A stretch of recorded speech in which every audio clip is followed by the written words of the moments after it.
Terima kasih Bapak Ibu sekalian.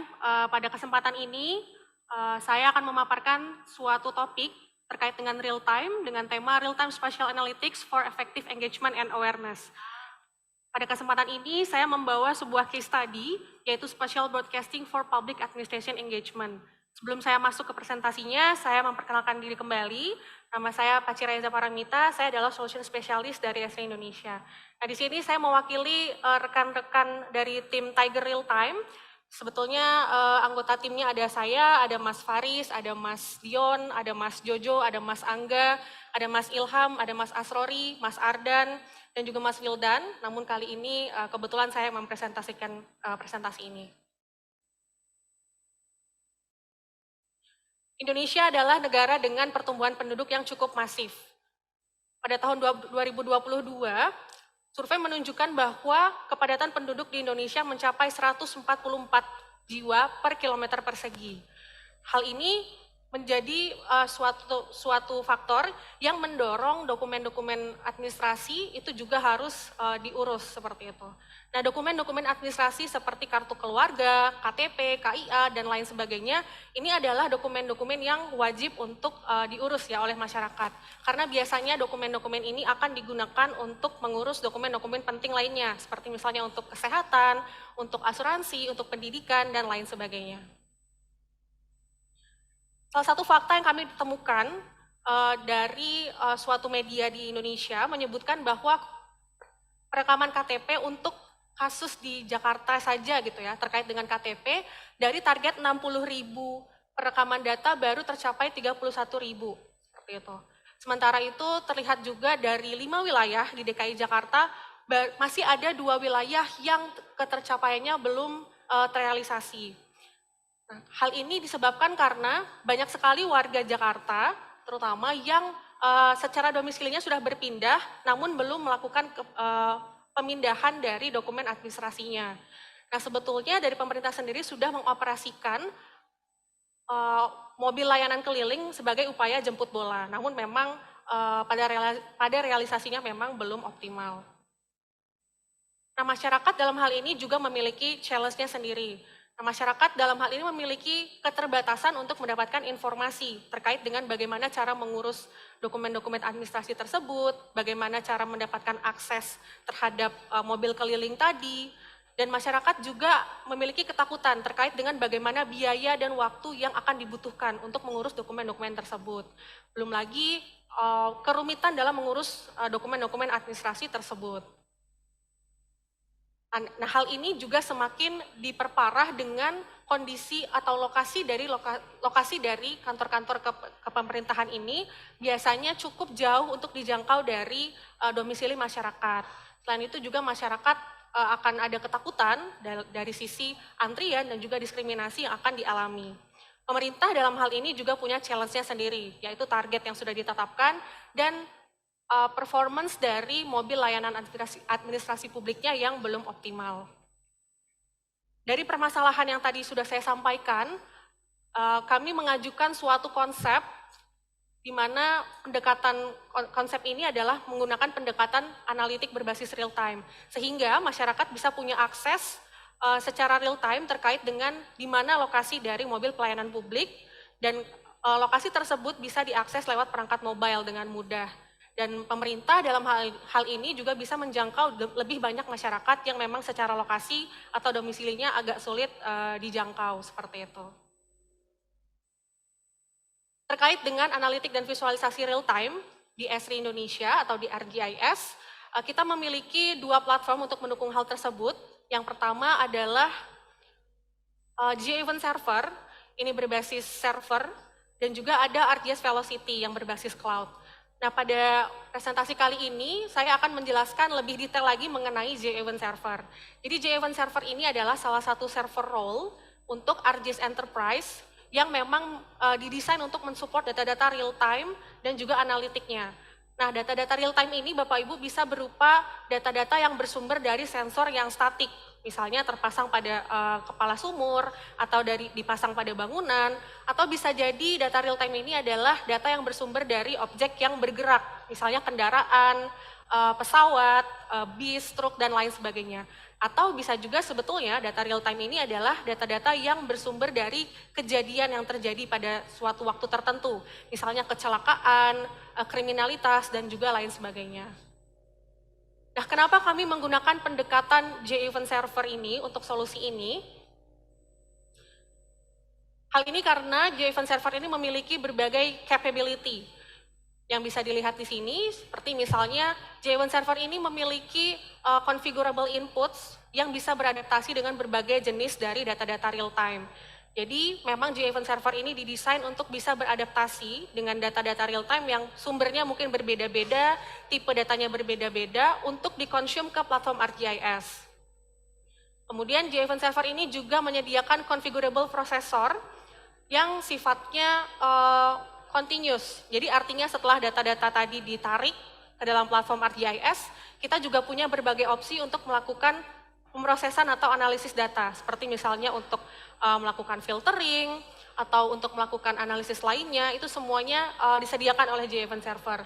Ada sekitar puluhan prosesor yang memang disediakan oleh J-Event Server. Dan dengan J-Event Server ini kita juga punya banyak sekali opsi gitu ya untuk membagikan informasi dari data yang sudah kita konsum dan kita olah tadi. Seperti misalnya di-push ke aplikasi berbasis web, atau misalnya ke mobile, atau bisa jadi juga disimpan ke dalam enterprise geodatabase.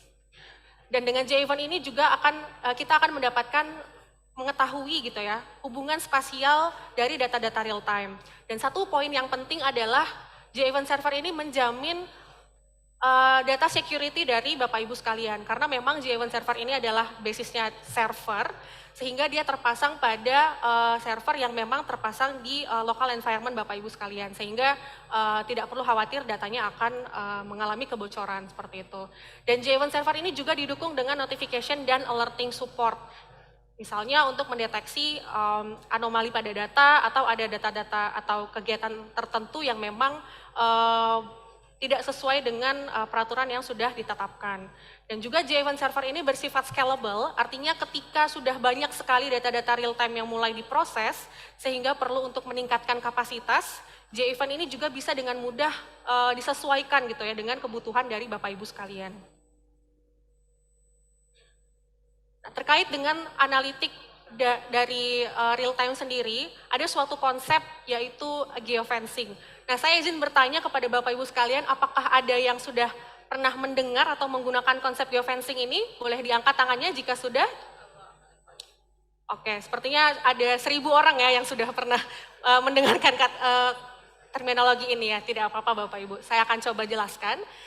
Jadi geofencing ini adalah suatu bentuk dari analisis spasial berbasis real time, di mana fitur yang biasanya direpresentasikan dalam bentuk titik, itu diamati berdasarkan suatu area of interest, biasanya berbentuk poligon. Nah, kasus umum yang sering terjadi adalah suatu objek yang diobservasi, yang direpresentasikan dalam bentuk titik ini, dianalisa untuk menentukan apakah objek tersebut memasuki atau keluar dari virtual perimeter atau area of interest, atau kalau di kita biasanya bilangnya geofence, seperti itu. Nah, kasus-kasusnya umumnya memang biasanya adalah untuk melakukan tracking dari kendaraan atau orang gitu ya. Jadi salah satu contohnya mungkin bisa dilihat di layar, ada titik-titik berwarna kuning yang merepresentasikan alat berat di daerah pertambangan, dan juga ada area yang berwarna coklat dan orange yang merepresentasikan area of interest-nya.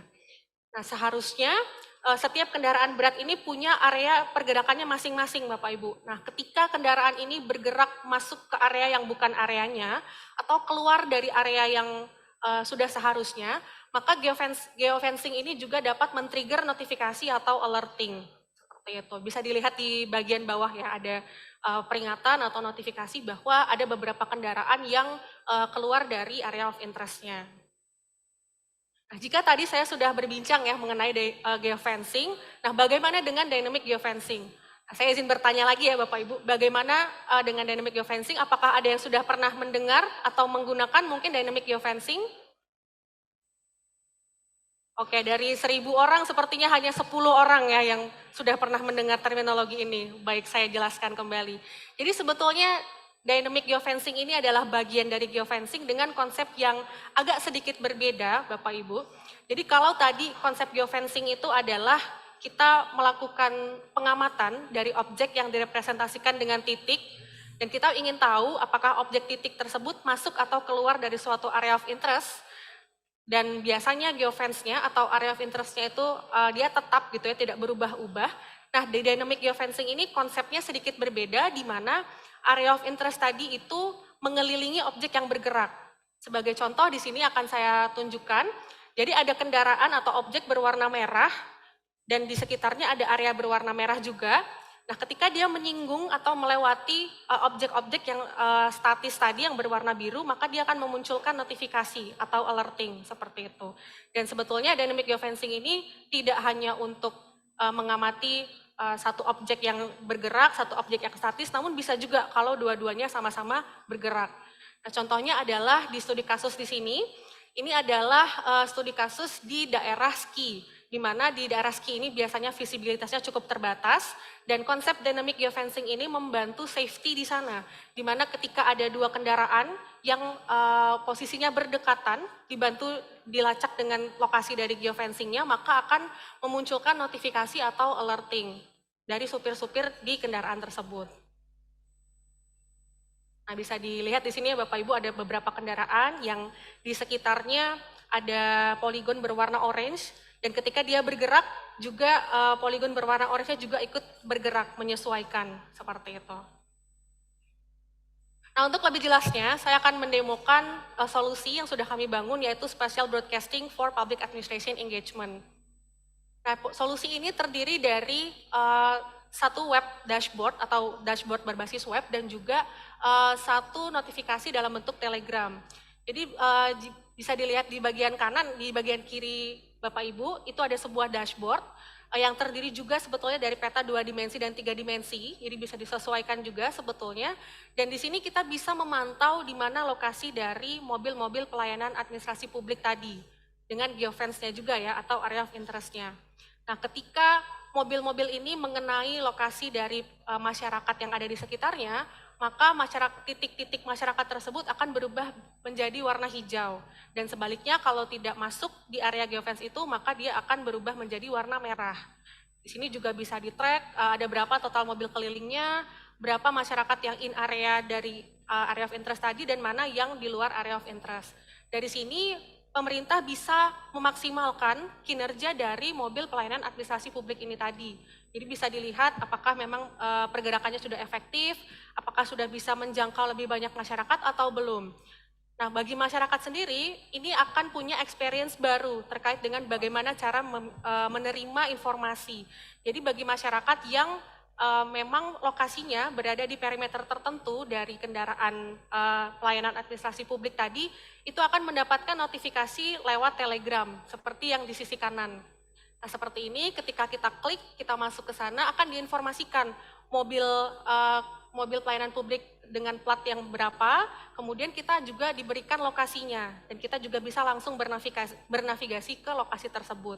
Dan hal ini tentunya akan memudahkan masyarakat ya untuk tidak harus merencanakan misalnya dari jauh-jauh hari harus ke kantor harus ke kantor pemerintahan. Jadi dengan solusi ini bisa langsung ketika lihat ada notifikasi bahwa ada kendaraan di sekitarnya, jadi bisa langsung ke sana seperti itu.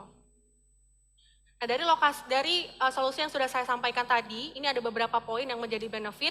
Yang pertama adalah Artis Platform ini menyediakan workflow yang sifatnya end-to-end, mulai dari data consumption-nya, datanya ditarik, sampai ke bagaimana datanya di-share.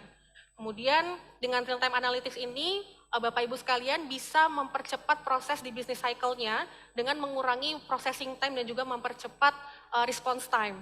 Dan kita bisa mendapatkan hubungan spasial dari data-data real time, bisa mengoptimize safety dan juga memperbaiki operational awareness dari sisi aset dan juga sumber daya manusianya, dan juga kita bisa memungkinkan data-data itu available atau tersedia kepada decision maker dan juga customers untuk pengambilan keputusan yang berbasis data yang lebih aktual.